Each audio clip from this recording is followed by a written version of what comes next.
సరిహద్దుల భద్రతపై రాజీ లేదు అని చెప్పి సరిహద్దుల గురించి ఒక ఆర్టికల్ రాయటం జరిగింది. భారతదేశంతో సరిహద్దులు పంచుకుంటున్నటువంటి దేశాలు ఎన్నేసి కిలోమీటర్లు సరిహద్దును పంచుకుంటున్నాయో ఒకసారి గమనించండి. బంగ్లాదేశ్ 4096.7 కిలోమీటర్లు సరిహద్దుని భారతదేశంతో పంచుకుంటుంది. మయన్మార్ 1643 కిలోమీటర్లు భారతదేశంతో సరిహద్దు పంచుకుంటుంది.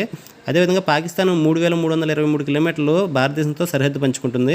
నేపాల్ 1751 కిలోమీటర్లు, భూటాన్ 699 కిలోమీటర్లు, ఆఫ్ఘనిస్తాన్ 106 కిలోమీటర్లు, చైనా 3488 కిలోమీటర్లు సరిహద్దు పంచుకుంటున్నాయి. అత్యధికంగా సరిహద్దు పంచుకుంటున్నటువంటి దేశం భారతదేశంతో బంగ్లాదేశ్ 4096 కిలోమీటర్లు.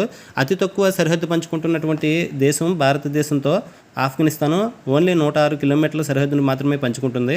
భారతదేశం యొక్క మొత్తం విస్తీర్ణం ఎంత అంటే 32,87,263 చదరపు కిలోమీటర్లు. ప్రపంచంలోని విస్తీర్ణ పరంగా భారతదేశం ఎన్నో అతిపెద్ద దేశం అంటే 7వ అతిపెద్ద దేశము.